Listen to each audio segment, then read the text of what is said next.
கர்த்தருடைய பரிசுத்த நாமம் மகிமைப்படுவதாக. ஆழத்திற்கு அழைப்பு. லூக்கா 5ஆம் அதிகாரம் 4ஆம் வசனம். அவர் போதகம் பண்ணி முடித்த பின்பு சீமோனை நோக்கி, ஆழத்திலே தள்ளி கொண்டு போய் மீன்பிடிக்கும்படி உங்கள் வலைகளை போடுங்கள் என்றார். இயேசு ஜனங்களுக்கு போதகம் பண்ணின பின்பு சீமோனை நோக்கி ஆழத்தில் வலையை போடுங்கள் என்று கூறுகிறதே மேற்கண்ட வேத வசனத்திலே வாசிக்கிறோம். அவரை ஆராதிக்கும் நம்முடைய விசுவாசம் எப்படி உள்ளது? கரையில் மீன்பிடிக்கும் அனுபவம் இருந்தால், அதாவது விசுவாசத்தில் குன்றி இருப்போமானால் அற்புத அடையாளம் காண முடியாது.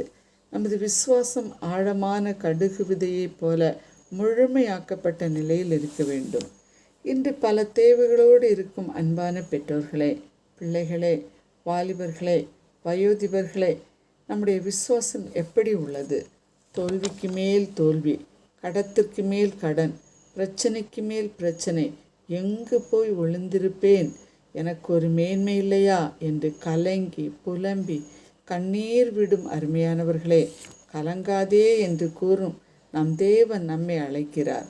உன் விசுவாசம் முழுமையாக என் மீது இருக்கட்டும், நான் அதன் பலன் தந்து உன்னையும் உன் குடும்பங்களையும் ஆசீர்வதிப்பேன் என்று கூறுகிறார். இன்று நம்மை அவர் பாதத்தில் முழுமையாக ஒப்பு கொடுப்போமா? பேதுரு ஆசீர்வாதத்தின் சாட்சியாக தன்னையே இயேசுவுக்கு ஒப்பு கொடுத்தார். இந்த நாட்களில் நம்மையும் அருணாதர் இயேசு கிறிஸ்துவின் பாதத்தில் அர்ப்பணிப்போம். அற்புதத்தை பெற்று மற்றவர்களுக்கு உதவி செய்ய நம்மையும் அர்ப்பணிப்போமா? ஆமேன்.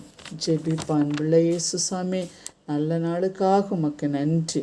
ஆழத்தில் வலை போடும் அனுபவம் உடையவர்களாக வாழ எங்களுக்கு உதவி செய்யும். அப்படி செய்கிறபடியால் நன்றி. இயேசுவின் நாமத்தில் பிதாவே, ஆமேன்.